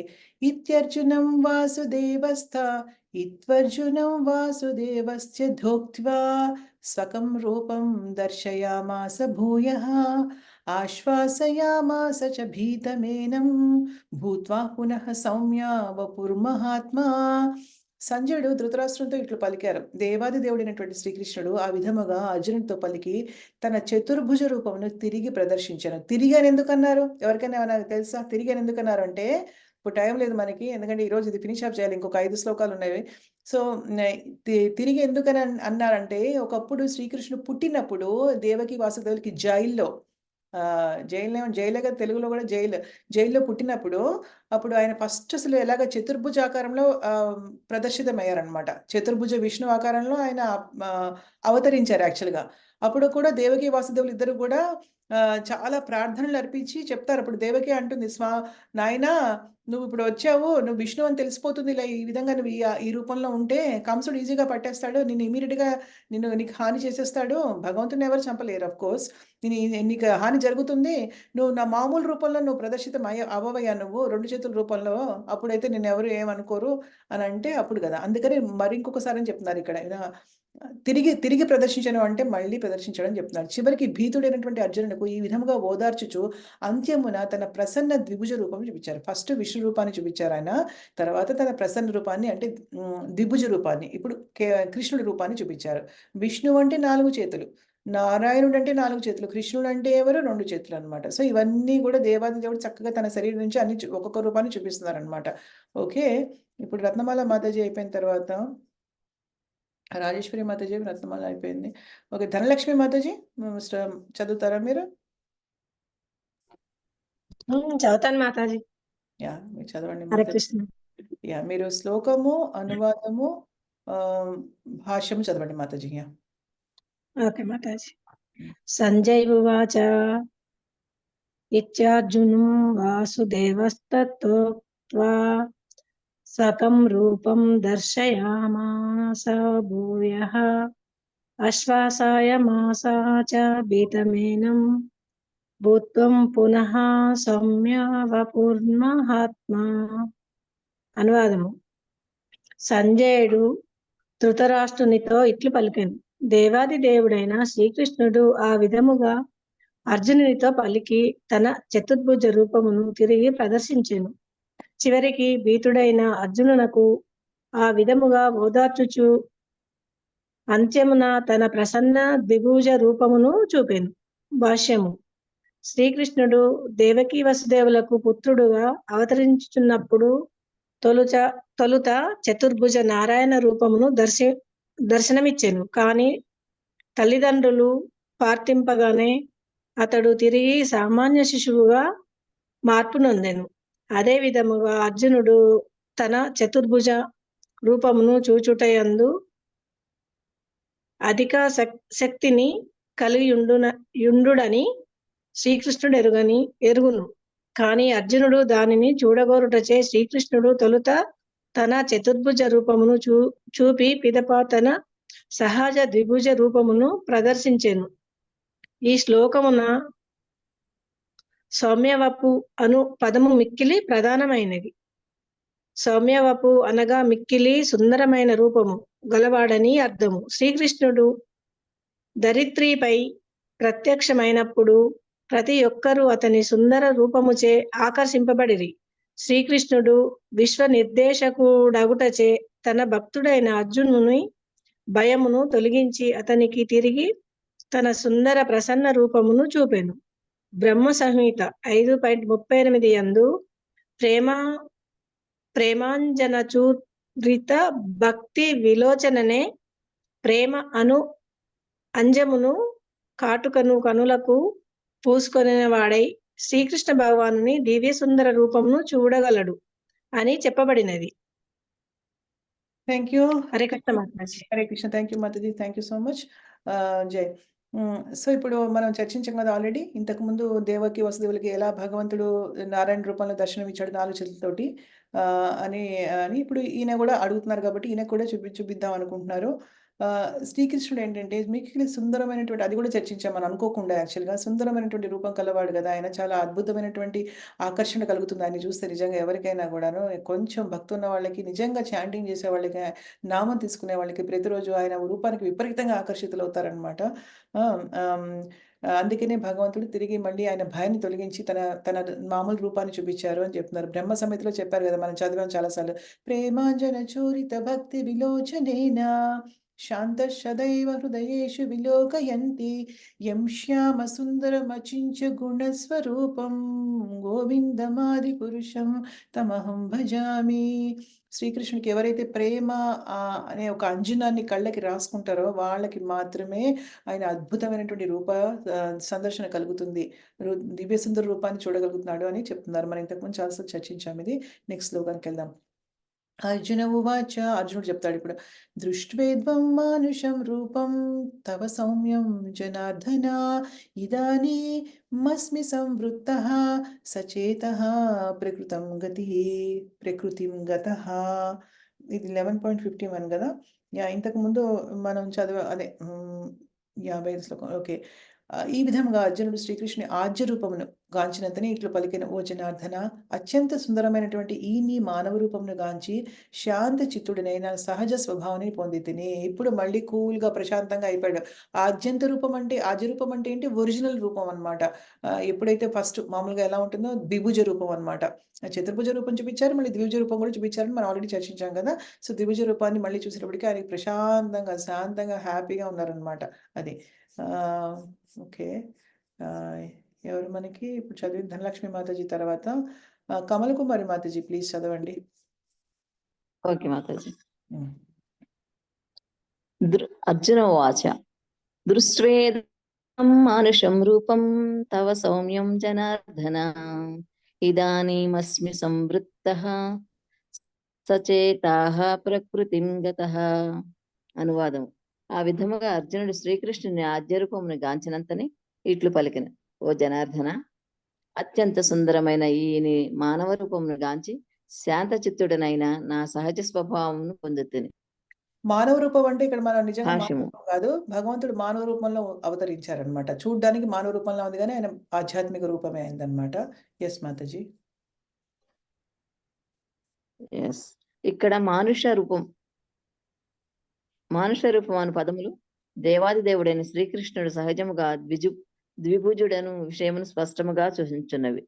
శ్రీకృష్ణుడు సామాన్య మానవుడైన భావనలో ఆ దేవాది దేవుని ఉపహాస్యము చేయువారు అతని దివ్య స్వభావంను ఎరుగరని ఇక్కడ నిరూపింపబడినది. శ్రీకృష్ణుడు సామాన్య మానవుడైన తొలుత విశ్వరూపమును చూపుట గాని ఆ పిదప చతుర్భుజ నారాయణ రూపమును చూపుటకు గాని అతనికి ఎట్లు సాధ్యపడును? కనుక శ్రీకృష్ణుడు సామాన్య మానవుడేనని భావించుచు నిరాకార బ్రహ్మమే శ్రీకృష్ణుని లోపలి నుండి పలుకుచున్నదని వ్యాఖ్యానించుచు పాఠకుని తప్పుద్రోవ పట్టించువారు వాస్తవంగా జనులకు గొప్ప అన్యాయము చేసిన వారగురు. ఈ విషయమే భగవద్గీత యందు ఇక్కడ స్పష్టంగా తెలుపబడినది. శ్రీకృష్ణుడు వాస్తవంగా తన విశ్వరూపమును మరియు చతుర్భుజ నారాయణ రూపమును కూడా ప్రదర్శించాడు. కనుక అతడెట్లు సామాన్య మానవుడు కాగలడు? సత్యదర్శి అయినందున శుద్ధ భక్తుడు భగవద్గీతపై గల అట్టి తప్పుడు వ్యాఖ్యానములచే కలతనందుడు. భగవద్గీత యందలి మూల శ్లోకములు సూర్యుని వలె సుస్పష్టములుగా నున్నవి. వారిని అర్థం చేసుకొనుటకు మూర్ఖపు వ్యాఖ్యాతల ఎట్టి దీపపు కాంతియు వాటికి అవసరం లేదు. హరే కృష్ణ మాతాజీ. హరే కృష్ణ. థ్యాంక్ యూ మాతాజీ. ఎంత బాగా చెప్పారంటే ఇప్పుడు నేను చెప్పింది మనుషు రూపం అంటే మనిషి రూపం అనుకోకూడదు ఎప్పుడు కూడా. శ్రీకృష్ణుడు సామాన్య మానవుడు అని అపహాస్యం చేసేవాడని, మూర్ఖులని భగవంతుడు చెప్తాడు భగవద్గీతలో. మానుషం తను ఆశ్రితం అని. అయితే ఒకళ్ళ నిజంగానే ఎవరైనా మూర్ఖులు గనక శ్రీకృష్ణుడు సామాన్య మానవుడే అనుకుంటే ఆయన ఇలా విశ్వరూపాన్ని కానీ, చతుర్భుజ రూపాన్ని కానీ, ద్విభుజ రూపాన్ని కానీ మళ్ళీ ఇప్పుడు ఎలా ప్రదర్శిస్తాడు అర్జునుడి ముందర కదా. సో అటువంటి సామాన్య మానవులకి అది సాధ్యం అవుతుందా? అవ్వదు కదా. సో, అందుకని ఈ సో, అటువంటి మూర్ఖులు కొంతమంది ఇన్ని విధాలుగా భగవంతుడు రకరకాల అవతారాలు ప్రదర్శించినా కూడా కొంతమంది భగవంతుడికి రూపం లేదు అనుకునే మూర్ఖులకి మాత్రము వాళ్ళు జనాలు ఎవరైతే అటువంటి మూర్ఖుల్ని గనక ఫాలో అవుతారో వాళ్ళు చాలా జనాలకి అన్యాయం చేసినట్టే లెక్క అన్నమాట అని చెప్తున్నారనమాట శ్రీల ప్రభుపాదుల వారు. కాబట్టి భగవంతుడి రూపం గురించి ఇక్కడ మనకి చెప్పారనమాట. నెక్స్ట్ శ్రీ భగవానువాచ ఇక్కడ అర్జునుడు ఏం చెప్పాడు మనకి? చెప్పాడు శాంత స్వభావాన్ని పొందాను. థ్యాంక్ యూ సో మచ్ అని చెప్పాడు కదా! ఇప్పుడు భగవంతుడు ఏం చెప్తున్నాడో చూద్దాము. సుదుర్దర్శమిదం రూపం దృష్టవానసి యన్మమ దేవ అప్యస్య రూపస్య నిత్యం దర్శనకాంక్షిణః. శ్రీకృష్ణ భగవానుడు ఏం చెప్పారు? ఇది చాలా పెద్దది. ఓకే. మనం ఏం చేద్దామంటే ఇద్దరు చదువుతారు ఇది. సో, ప్రియమైన అర్జున, నీవిప్పుడు దర్శించుకున్నటువంటి నా ఈ రూపము గాంచుటకు మిక్కిలి దుర్లభమైనది. మిక్కిలి ప్రియమైనటువంటి ఈ రూపం దర్శించిన అవకాశానికి దేవతలు కూడా నిత్యం వేచి ఉంటారు. అంటే ఏంటంటే ఏ రూపం ఇక్కడ మనం అర్థం చేసుకోవాలి? నీవిప్పుడు దర్శించినటువంటి ఈ రూపము అంటే ఏంటి? ద్విభుజ రూపం అన్నమాట. దాన్ని కాచుట మిక్కిలి దుర్లభం అని చెప్తున్నారనమాట. చాలామంది భగవంతుడు ఉన్నప్పుడు ద్వాపరయుగంలో చూస్తారు కానీ ఎవరికీ అర్థం కాలేదు ఆయన. ఎవరు కూడా భగవంతుడని అర్థం చేసుకోలేకపోయారు ఆయననమాట. కాబట్టి ఎవరైతే భక్తులో వాళ్ళకి మాత్రమే ఆయన నిజంగా దర్శనమిస్తారనమాట. సో, నిజంగా అవగతం అవుతుంది ఆయన రూపం. యాహ్! దేవతలు కూడా ఇటువంటి ప్రియమైనటువంటి నా ఈ రూపాన్ని చూడడానికి దేవతలు కూడా నిత్యము వేచి ఉంటారయ్యా అని చెప్తున్నారనమాట. ఓకే. కమల కుమారి మాతాజీ కుమారి మాతాజీ చదవండి మీరు. సుగమ అనువాదం భాష్యము నేను చెప్తాను ఎక్కడి వరకు చదవాలో, మీరు అక్కడి వరకు చదవండి మాతాజీ. ఓకేనా? బహుశా మీరు ఇక్కడ వరకు చదవచ్చు. భావింతుల వరకు చదవండి మీరు. సరేనా?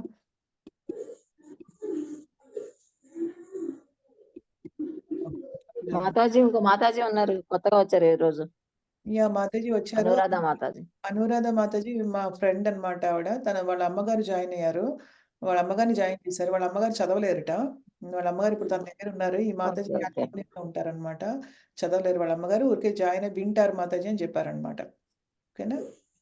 ఓకే మాతాజీ. కుమారి మాతాజీ మీరు చదవండి. హరే కృష్ణ మాతాజీ. హరే కృష్ణ. సుదర్శమిదం రూపం దృష్టవానసి యన్మమ దేవాప్యస్య రూపస్య నిత్యం దర్శనకాంక్షిణః. అనువాదము. శ్రీకృష్ణ భగవానుడు పలికెను, ప్రియమైన ఓ అర్జున, నీవిప్పుడు దర్శించుచున్న నా ఈ రూపం కాంచుటకు మిక్కిలి దుర్లభమైనది.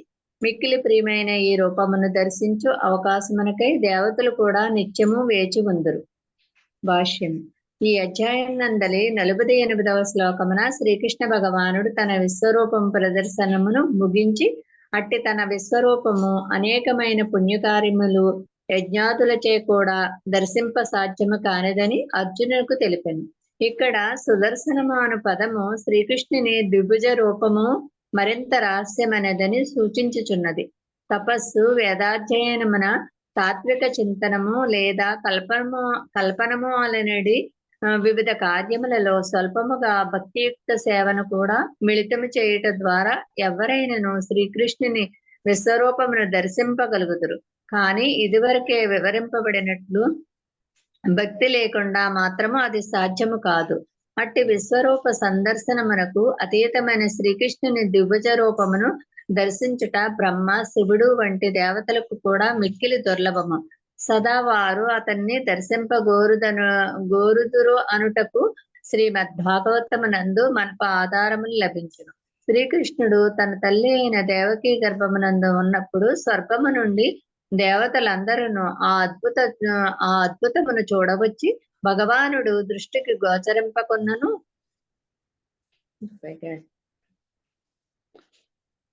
అతనికి అనేక విధములైన ప్రార్థనలను అర్పించి అతన్ని దర్శించుటకు వేచి ఉండిరి. కాని ఆ అజ్ఞాని శ్రీకృష్ణుడు సాధారణ మానవుడేనని భావించి అతన్ని నిరసించుచు దేవాది దేవునికి కాకుండా అంతరముందున్న ఏదియో నిరాకార తత్వమును గౌరవింపదల్చును. కానీ ఇవన్నీ మూర్ఖత్వపు లక్షణములు. శ్రీకృష్ణుని ద్విభుజ రూపమును గాంచుటకు బ్రహ్మ, శివుడు వంటి దేవతలు కూడా నిత్యకాంక్షులై ఉందురు. భగవద్గీత నందు ఇట్లు నిర్ధారించబడినది. అవజానంతి మాం మూఢాః మానుషీం తనుమాశ్రితం. తనను అపహాస్యము చేయు నూర్పులకు శ్రీకృష్ణుడు దర్శనీయుడు కాడు. బ్రహ్మ సంహిత యందు నిర్ధారించబడినట్లు మరియు భగవద్గీత యందు శ్రీకృష్ణుని చే స్వయముగా తెలుపబడినట్లు శ్రీకృష్ణుని దేహము పూర్తిగా దివ్యము మరియు సచ్చిదానందమైనట్టిది. అతని దేహము ఎన్నడూను భౌతిక దేహం వంటిది కాదు, కానీ భౌతిక దృష్టితో భగవద్గీతను లేక అట్టి ఇతర వైదిక గ్రంథములను పఠించుచు శ్రీకృష్ణుని గురించి అధ్యయనం చేయగోరు కొందరికి అతడు ఎల్లప్పుడూ అర్థము కాని సమస్యగానే మిగులును.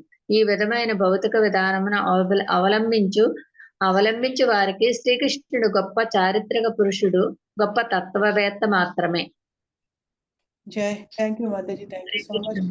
Hare Krishna, very nice, thank you. So ఇప్పుడు ఏం చెప్తున్నారంటే ఈ ఈ యొక్క భగవంతుడు చెప్తున్నాడు కదా, ఈ ద్విభుజ రూపం అనేది చాలా కష్టమైంది, అందరికీ కూడా సాధ్యం కాదు ఈ దర్శనం చేసుకోవడం ఈ దివ్య రూపాన్ని. అయితే శ్రీల ప్రభుపాదుల భాషలో ఏం చెప్తున్నారంటే, ఇంతకు ముందు ఏం చెప్పారు, ఎంత యజ్ఞ యాగాదులు చేసినా ఎంత గొప్ప తపస్సులు చేసినా కూడా ఈశ్వరూపాన్ని మరి చూడలేరని చెప్పారు కదా. అయితే దానికంటే కూడా ఇది ఇక్కడ ఏమంటున్నారు, ఈ సుదర్శనం ఇదం అంటే ఇటువంటి ఆస్పీషియస్నెస్ అన్నమాట. అంటే ఈ మంగళకరమైనటువంటి ఈ దర్శనము, ఈ ద్విభుజ రూపము ఇంకా చాలా కష్టం దర్శించుకోవడం అని చెప్తున్నారు. చాలా రహస్యమైనది ఇది అని ఎవరి భక్తులకి మాత్రమే తెలుస్తుంది అనమాట. అయితే ఈ విశ్వరూపం అయితే అట్లీస్ట్ ఈ వేదాధ్యాయానికి తపస్సులకి వాటన్నిటికీ కొంచెం భక్తి యాడ్ చేస్తే ఏమన్నా అవగతం అవుతుందేమో, ప్రదర్శితం అవుతుందేమో. కానీ ఈ ద్విభుజ రూపం మాత్రము మంచి భక్తి, ప్యూర్ భక్తి, శుద్ధ భక్తి లేనిదే, శుద్ధ భక్తులకి మాత్రమే అటువంటి అవకాశం ఉంటుంది ఇటువంటి రూపాన్ని దర్శించుకోవడం అని చెప్తున్నారు అనమాట.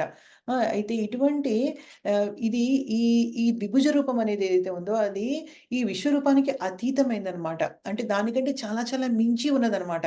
ఇది ఇంకా ఏం చెప్పారు, మనకు బ్రహ్మ, శివుడు లాంటి వాళ్ళు శ్రీమద్ భాగవతంలో మనకి ఎన్నో ఉదాహరణలు ఉన్నాయి. బ్రహ్మ, శివుడు అందరూ కూడా ఇటువంటి రూప దర్శనం కోసం ఆయన పాద పద్మాలని పూజ చేసుకోవడానికి అసలు నిజంగా ఎంతో మంది ఋషులు, దేవతలు అందరూ కూడా ఉర్రుతలుగుతూ ఉంటారనమాట. అంతటి గొప్పదనమాట. మనకి ఎన్నో ఆధారాలు ఉన్నాయి, శ్రీల ప్రభుపాదులు చెప్తున్నారనమాట. అయితే శ్రీకృష్ణుడు ఎప్పుడైతే ఉద్భవించాడో తల్లి గర్భం నుంచి స్వర్గంలో దేవతలు అద్భుతాన్ని చూడాలని వచ్చారంట. ఇప్పుడు శ్రీకృష్ణుడు పుట్టబోయే ముందు దేవతలందరూ కూడా వచ్చి స్వర్గం నుంచి మొత్తం అన్ని లోకాల నుంచి దేవతలందరూ కూడా అనేక రకాలైనటువంటి ప్రార్థనలు అర్పిస్తారు. ఇది మనకి భాగవతంలో 10వ స్కందంలో ఉంది అనమాట. చక్కగా ఇటువంటి ఆయన దర్శనం కోసం నిజంగా ఇలా వేచి ఉంటారనమాట. వాళ్ళు రకరకాల లోకాల్లో, మన ఊర్ధ్వ లోకాల్లో ఉన్నా కూడా వాళ్ళకి ఆధ్యాత్మిక లోకంలో ఉన్న భగవంతుడి ఈ రూప దర్శనం అనేది మాత్రం చాలా అరుదుగా జరుగుతుంది. కాబట్టి వాళ్ళు కూడా ఎంతో అత్యుత్సాహంతో ఉంటారనమాట, ఎంతో కోరికతో ఉంటారు భగవంతుడి రూపాన్ని దర్శించుకోవడానికి అనమాట. సో వాళ్ళందరూ ఇలా ఎదురు చూస్తుంటారు, భగవంతుడు ఎప్పుడు అవతరిస్తారా, ఎప్పుడు చూద్దామా, 2 కళ్ళు సరిపోవు అనమాట చూడడానికి, అంత ఆనందంలో మునిగి ఉంటారు వాళ్ళందరూ కూడా. మరి భగవంతుడి దివ్యమంగళ రూపాన్ని చూడడం నిజంగా అంటే దాన్ని మించిన ఆనందం నిజంగా ఏముంటుంది అసలు మనకి. అసలు భగవంతుడు దివ్యమంగళ రూపాన్ని దర్శించుకోలేని కళ్ళే కావు. ఆయన యొక్క నిజం చెప్పాలంటే ఆయన కీర్తనని కానీ, ఆయన లీలల్ని కానీ వినలేని చెవులే కావు నిజంగా అసలు. ఆయన తీర్థక్షేత్రాలకి వెళ్ళలేని కాళ్ళే కావు నిజంగా అసలు. ఆయనకి సేవ చేయలేని చేతులే కావంటారు అసలు నిజంగా. ఆయన ప్రసాదము తినలేని నోరే కాదు నిజంగా. ఆయన కీర్తించలేని నోరే కాదు నిజం చెప్పాలంటే. తర్వాత ఆయన నిజంగా ఆయనకు అర్పించినటువంటి తులసి ఆకులని, తర్వాత ఆయనకు అర్పించిన పుష్పాల్ని వాసన చూడలేని మన ముక్కు అసలు ముక్కే కాదని చెప్తారు నిజంగా.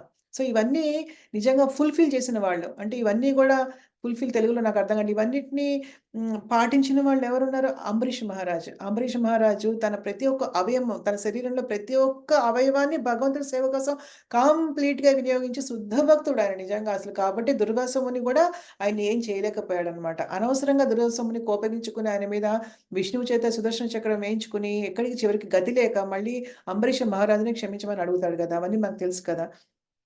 సో ఏంటంటే భగవాన్ రూపం చూడడం అనేది దానికి అదృష్టం ఉండాలన్నమాట. మనం భక్తియుక్త సేవ ద్వారా కానీ మనకు అటువంటి అవకాశం భగవంతుడు ఇస్తున్నాడు.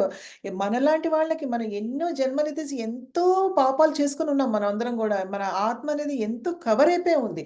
అయినా కూడా భగవంతుడు దయతోటి నిజంగా మనం ఎన్ని పాపాలు చేసుకున్నా కూడా మనని క్షమించి ఆయన మన హృదయాల్లో పరమాత్మగా నివాసం ఏర్పరచుకుని మన ఇన్స్పైర్ చేస్తూ, మనకు అవకాశాలు కలిగిస్తూ, భక్తులతోటి మనకు సాంగత్యాన్ని ప్రసాదిస్తూ, ఎన్నో విధాలు మనకి కనికరిస్తూ ఉన్నారంటే మనం మనం చేసే చాంటింగ్ గాని, మనం పాటించాలనుకున్న నియమాలు గాని, ఆఫ్టర్ ఆల్ భగవంతుడి ముందు ఎంత అసలు నిజంగా ఎంత కరుణ ఉంది ఆయనకి. మనం ఎంత జిహ్వ చాపల్యంతో ఉన్నా గూడా, మనం ఎన్ని నియమాలు పాటించలేకపోయినా గూడా ఆయన ఎంతో అవకాశం ఇస్తున్నాడు గదా! ఎంత కరుణ ఉంటే తండ్రి లాంటి భగవంతుడికి ఎంత కరుణ ఉంటే ఆయన అలా చేస్తున్నాడు మనకి నిజంగా అసలు. ఆ! సో, ఇప్పుడేంటంటే దేవాది దేవుడిగా ఇంకొకటేంటి భగవద్గీతలో భగవంతుడు చెప్తాడు. నన్ను మానవ రూపంలో చూసి అపహేళన చేస్తారు, వేళాకోళం చేస్తారు. ఆయన తన మానవ రూపంలో వచ్చినా గూడా ఆయన స్వచ్ఛితానంద రూపంలో వస్తాడాయన. ఆయనకి భౌతిక శరీరము లేదు ఆయనకి. కొందరు మాయావాదులు ఆయనకి భౌతిక శరీరం ఉంది అనుకుంటారు. సో, మనలాగే ఆయన కూడా భౌతిక శరీరం ఉంది అనుకుంటారనమాట. సో, అది మాత్రము కేవలం వాళ్ళ మూర్ఖత్వం అనమాట. భగవంతుడు తన స్వయంగా ఆధ్యాత్మిక దేహంతోటి అవతరిస్తాడిక్కడ. కానీ దాన్ని మూర్ఖులేమనుకుంటారంటే భగవంతుడు చెప్పాడు గదా! ఇప్పుడు చదివింది కుమారి మాతాజీ భగవద్గీత 9వ అధ్యాయము 11వ శ్లోకంలో మనం ఆల్రెడీ చదివాము అవన్నీ చర్చించాము అవన్నీ. శ్రీకృష్ణుడు ఏంటంటే ఆహ్, అవజానాంతి మామం మూఢ మానుష్యం తనుమాశ్రితం. అంటే మూఢులు నన్ను మనుషులు అనుకుంటారు. మనిషి రూపంలో ఉన్నాను గాబట్టి, కానీ మనిషిని కాదని చెప్తున్నారనమాట. అటువంటి అపహాస్యం చేసే మూర్ఖులకి భగవంతుడు ఎప్పుడు కూడా దర్శనం కాడని చెప్తున్నారనమాట. ఆ! పూర్తిగా శ్రీకృష్ణుని దివ్యమైంది, సచ్చిదానందమైంది. అదే మనం ఇప్పుడు చర్చించాం గదా! ఆహ్, సో, ఏంటంటే భగవద్గీత గాని, వైదిక గ్రంథాల్ని పఠించే వారికి ఎల్లప్పుడూ అర్థం కాని సమస్య గాని అంటే భౌతిక దృష్టితో భగవద్గీతను ఎవరైతే చదువుతారో వాళ్ళకి మాత్రం ఆయన అవగతం కాడు. ఎప్పుడు మనకి ఆధ్యాత్మిక దృష్టి ఉండాలి. First of all qualification Bhagavad Gita చదవడానికి ఏంటంటే భగవంతుడి మీద నమ్మకము. శ్రీకృష్ణ భగవానుడు దేవాది దేవుడు అనే నమ్మకం ఉండాలి. ఆయనంటే ద్వేషం ఉండకూడదనమాట. ఆ! అటువంటి వాళ్ళకి ఎవరికైతే అటువంటి ఉందో వాళ్ళు జస్ట్ ఒక హిస్టరీ లాగా చదువుతారు చూడండి. ఒక చరిత్ర అనుకుని చదివే వాళ్ళకి భగవద్గీత ఆయనకెప్పుడూ ఒక చారిత్రక పురుషుడే. చరిత్ర అనుకుని చదివే వాళ్ళకి చారిత్రక పురుషుడు. భగవంతుడని చదివే వాళ్ళకి ఆయన ఒక గొప్ప భగవంతుడు. ఆయన దివ్య రూపం అవగతం అవుతుందనమాట. యెస్.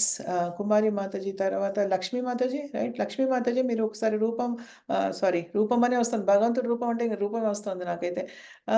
మీరు శ్లోకము, అనువాదం, భాష్యం ఇది చదివి కంప్లీట్ చేయండి మాతాజీ. హరే కృష్ణ మాతాజీ. హరే కృష్ణ. శ్రీ భగవానువాచ సుదర్శమిదం రూపం దృష్టవానసి యన్మమం దేవా అప్యస్య రూపస్య నిత్యం దర్శన కాంక్షిణః. అనువాదము.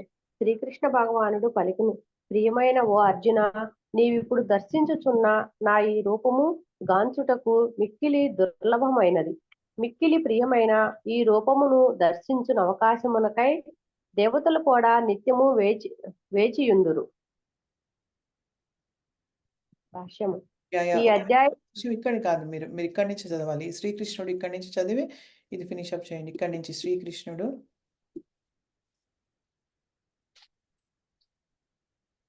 శ్రీకృష్ణుని గూర్చి అక్కడి నుంచా మాతాజీ? శ్రీకృష్ణుడు అత్యంత శక్తిమంతుడైనను అక్కడి నుంచి. సరే మాత. శ్రీకృష్ణుడు అత్యంత శక్తిమంతుడైనను సామాన్య మానవుడేననియు అతడు భౌతిక దేహమును గ్రహింపవలసి వచ్చిననియు వారు భావింతురు. చివరికి వారి భావనలో పరతత్వము అనగా నిరాకారము, ఆ నిరాకార తత్వము నుండియే అతడు భౌతిక ప్రకృతికి సంబంధించిన సాకార రూపమును దాల్చెనని వారు భావింతురు. దేవాది దేవుని గూర్చి మాయావాదులు చేయు భౌతిక పరిగణనలో ఇది ఒకటి. అతనికి సంబంధించినది జ్ఞానాన్వేషణముకై ప్రయత్నించు వారు కూడా శ్రీకృష్ణుని గూర్చి తాత్విక కల్పనలను చేయుచు దేవాది దేవుడు విశ్వరూపము కంటెను తక్కువ ప్రాధాన్యము గలవాడని భావింతురు. కనుకనే అర్జునునకు చూపబడిన విశ్వరూపము అతని స్వయం రూపము కంటెను మరింత ప్రధానమైనదని కొందరు భావింతురు. వారి ఉద్దేశమును అనుసరించి పరమ పురుషుని మానవ రూపము కేవలము ఊహాత్మకమైనట్టిది. చివరికి వారు పరతత్వము నిరాకారమనియే విశ్వసింతురు. కానీ ప్రామాణికాచార్యుల నుండి శ్రీకృష్ణుని గూర్చి శ్రవణము చేయు ఆధ్యాత్మిక విధానము భగవద్గీత 4వ అధ్యాయము 34వ శ్లోకం నందు వివరింపబడినది. అదియే నిజమైన వైదిక విధానము. నిజముగా అట్టి వైదిక మార్గము నందున్న వారు ప్రామాణికాధికారుల నుండియే శ్రీకృష్ణుని గూర్చి శ్రవణము చేయుదురు. శ్రీకృష్ణుని గూర్చి మరల శ్రవణము చేయుట ద్వారా వారికి శ్రీకృష్ణుడు ప్రియమగును.